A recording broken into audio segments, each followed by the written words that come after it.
यहाँ आपका क्वेश्चन है कि 5.55 to the power x equals to 0.555 to the power y equals to 1000। आप यहाँ पे जानते हैं कि अगर a to the power x बराबर b दिया हुआ है तो आप लिखते हैं कि a equals to b to the power 1/x। ठीक है, कैसे होगा? अगर मन में ये चल रहा हो कैसे हो, तो इसके लिए क्या कर सकते हैं हम लोग कि जब a to the power x का मान अगर b दिया हुआ है तो आपसे कहें कि x to the power a का पावर x दिया हुआ है, ठीक है? तो xth रूट अगर हम बात करें, अगर यहाँ से बोल दें कि taking xth root on both sides we have, क्या होगा? अब a to the power x दिया हुआ है, आप यहाँ से 1/x करेंगे लेफ्ट साइड में, तो राइट साइड में भी b to the power 1/x करना पड़ेगा। और यहाँ से समझेंगे ये x और x कैंसिल, तो a का वैल्यू होगा b to the power 1/x। a equals to b to the power 1/x, इसीलिए यहाँ पे लिखा गया है कि अगर if a to the power x बराबर b, then a equals to बनेगा b का पावर 1/x। ठीक है, तो हम लोग यहाँ से क्या बोल सकते हैं, सोचिए। जब आपसे दिया हुआ है 5.55 to the power x equals to, अब यहाँ पे ये 1000 के बराबर तो बोल सकते हैं ना। अब यहाँ पे आप बोलेंगे 1000 तो क्या लिख सकते हैं? 5.55 equals to 1000 to the power 1/x। इसको हम बोलते हैं इक्वेशन 1। यहाँ से हम बोल सकते हैं ऑल्सो, अब इसको इसके बराबर बोल दें तो क्या लिखिएगा कि 0.555 to the power y equals to, आप बोल रहे थे 1000, तो यहाँ पर क्या लिखना होगा सोचिए। यहाँ पर लिखेंगे 0.555 equals to 1000 to the power 1/y। इसको बोल दें क्वेश्चन नंबर 2। यहाँ तक तो कोई दिक्कत नहीं है। अब यहाँ पे अगर हम यहाँ पे लिख दें ऐसा कि dividing equation 1 by equation 2 we have, क्या होगा आप सोचिए। 5.55 नीचे लिख देंगे 0.555 इक्वल्स टू, यहाँ पर था 1000 टू द पावर 1/x, यहाँ पर होगा 1000 टू द पावर 1/y। आप इसको क्या लिख सकते हैं सोचिए। ये ऊपर में आपका 555 है, नीचे भी आपका 555 है, डेसिमल की बात नहीं करेंगे तब। अब ये सोचिए कि ऊपर में पॉइंट के बाद 2 अंक है, तो आप नीचे यहाँ पर 2 जीरो लिखिएगा, नीचे पॉइंट के बाद 3 अंक है, ऊपर में आप पॉइंट को हटाते हैं तो 1000 लिखिएगा, नीचे लिखाएगा 100। अब इसको क्या बोल सकते हैं, तो आप जानते हैं कि a to the power m by a to the power n होता है, तो इसको लिखते हैं a to the power m minus n। तो आप इसको क्या बोल सकते हैं? 1000 to the power 1/x minus 1/y। अब जरा सोचिए क्या लिखिएगा। इसको इसको कैंसिल कर दीजिए, डबल जीरो से आपका डबल जीरो कैंसिल हो जाएगा। आप यहाँ पर लिख सकते हैं कि 10 इक्वल्स टू, यहाँ पे होगा 1000 to the power 1/x minus 1/y। जरा सोचिए कि बेस बराबर होता, अगर अगर हमारे पास a to the power m बराबर a to the power n होता है, तो हम बोलते हैं कि m इक्वल्स टू n होता है। अगर a to the power m बराबर a to the power n है, तो हम बोलते हैं कि m इक्वल्स टू n होता है। सेम यहाँ भी क्या कर सकते हैं कि 10 का वैल्यू दिया है इसके बराबर है, तो आप 10 को क्या लिख सकते हैं? आप बोल सकते हैं 10 की जगह पे कि ये 1000 का पावर 1/3 है। आप जानते हैं कि cube root of 1000, cube root of 1000 को बोलेंगे 10। तो आप 10 को क्या बोल सकते हैं? Cube root of 1000। इसी को लिखते हैं हम लोग 1000 टू द पावर 1/3। ये 10 के बराबर है। तो आप इसको क्या लिख दीजिएगा कि ये 1000 टू द पावर है 1/x माइनस 1/y।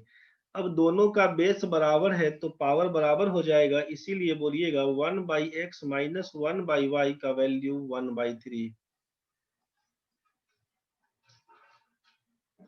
यही आपका आंसर है। आपके क्वेश्चन का सही जवाब 1/3 है। समझ में आ गया होगा? एक बार प्रॉपर अच्छे से देख लें इसको। Thank you. नेक्स्ट क्वेश्चन है, two types of tea A and B are mixed and then sold at ₹40 per kg. The profit is 10% if A and B are mixed in the ratio 3:2 and 5% if this ratio is 2:3. The cost prices per kg of A and B are in the ratio. आपसे कहा जा रहा है कि दो तरह के चाय ए और बी दो तरह के चाय हैं, दोनों को मिलाकर बेच देना है 40 रुपए प्रति केजी के हिसाब से, 40 रुपीज पर केजी के हिसाब से। अब इसको अगर हम 3:2 के रेशियो में बेचते हैं, 3:2 के रेशियो में बेचते हैं तो 10% का प्रॉफिट होता है, और अगर इसको 2:3 के हिसाब से बेचते हैं तो हमें 5% का प्रॉफिट दिखेगा। क्वेश्चन यही कहा। तो अब आपसे कहा कि बेचना कैसे है, तो ये 40 रुपीज पर केजी के हिसाब से टोटल कितना अपने पास है। अगर हम ये बात करें तो आप सोचिए 3:2 दिया चाहे 2:3, तो 3 और 2 को जोड़ेंगे या 2 और 3 को जोड़ेंगे, टोटल वेट कितना दिखेगा 5 केजी। अगर हम आपसे ये बोल दें कि if CP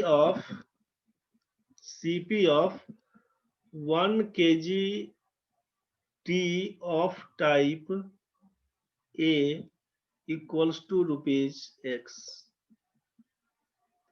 and CP of 1 kg tea of type B equals to ₹Y, ऐसा अगर बोल दें तो क्या बोले सोचिए। ए टाइप का अपने पास 3 के रेशियो में है, बी टाइप का 2 के रेशियो में। हम इसको क्या बोल सकते हैं कि अगर ये 3 केजी है और ये 2 केजी है तो टोटल मिला के हमारे पास 5 केजी सामान है। ठीक है, 5 केजी चाय। तो अब अकॉर्डिंग टू क्वेश्चन यहाँ पे हम आपको ये बोलना चाह रहे हैं, अब अकॉर्डिंग टू क्वेश्चन अब आपसे ये कहा जा रहा है कि हमारे पास सीपी कितना होगा। तो ए टाइप का 3 केजी है तो हम बोलेंगे 3x इसका दाम। बी टाइप का 2 केजी है, रेशियो के हिसाब से 3:2 रेशियो, 1 केजी का दाम ₹X, 3 रेशियो का दाम 3x।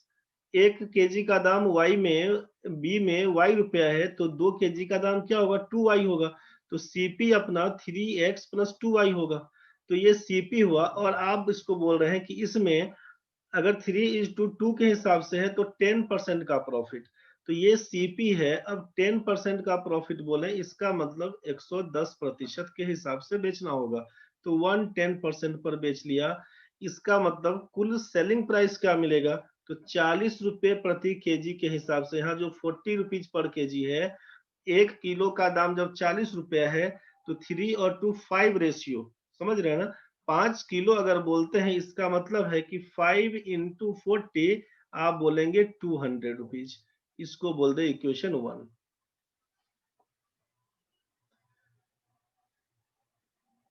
सिमिलरली सोचिए कि अगर ए टाइप का 2 और बी टाइप का 3 रेशियो के हिसाब से अगर हम बोले ये 2 केजी है, इसको बोल दे 3 केजी है, क्या दाम होगा। 1 किलो का दाम X रुपया, 2 किलो का दाम 2x। यहाँ पर लिखेंगे 2x, यहाँ पर बोलेंगे 3y, 2x + 3y। आप बोले 5% का प्रॉफिट होगा इंटू 105%, इसका दाम कितना, तो ओवरऑल 2 और 3 मिला के 5 ही केजी तो बेचे। 5 × 40 इसका मतलब क्या होगा 200 रुपीज। इक्वेशन 2 लगाइए। अब सोचिए कि ये भी 200 के बराबर और ये भी 200 के बराबर, मतलब इक्वेशन 1 और 2 से ये दोनों इक्वेशन तो बराबर दिख रहा है। क्या बोलेंगे आप,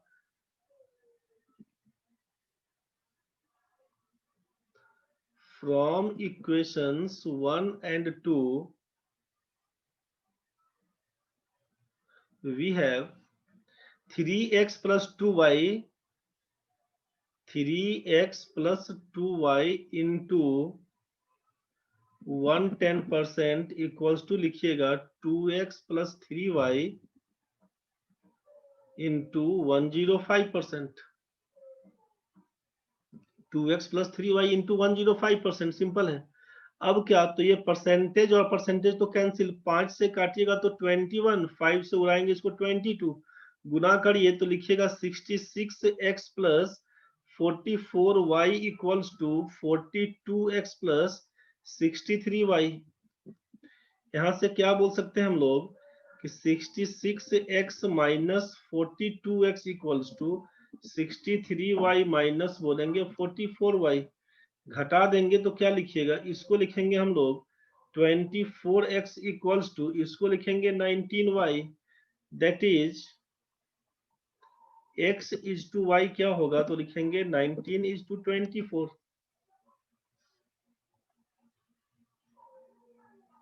19 इज टू 24 मतलब ए टाइप का और बी टाइप के सीपी का रेशियो 19 और 24 में। जब आपसे यहाँ पर 24x का मान 19y बताया है, सोचिए वेरिएबल को रख दीजिए एक साथ में, x बटा y कर देंगे, x बटा y बराबर क्या बन के आएगा, तो 19/24। इसी को लिखते हैं x इज टू y बराबर, इसी को लिखते हैं 19 इज टू 24। तो आपके पास यहाँ पे option 19 is to 24, option number B, यही आपके क्वेश्चन का आंसर है। ठीक है, आपको सॉल्यूशन समझ में आ गया होगा, नहीं तो फिर से एक बार देख लें। Thank you. नेक्स्ट क्वेश्चन हमारे पास है, given an equilateral triangle T1 with sides 24 centimetre. Equilateral triangle समबाहु त्रिभुज, ऑल साइड्स आर इक्वल। तो a second triangle T2 is formed by joining the midpoints of the sides of T1.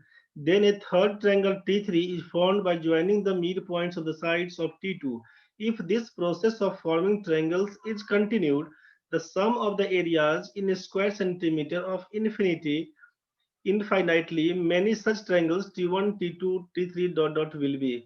आपसे कहा जा रहा है कि कोई समबाहु त्रिभुज है, कोई इक्विलैटरल ट्रायंगल है। सोचिए, ये किसी भी ट्रायंगल में आप अगर इसके मिड पॉइंट से मिड पॉइंट को मिला देते हैं, जो ट्रायंगल तैयार होता है, ये ओरिजिनल ट्रायंगल को 4 भागों में बांटता है।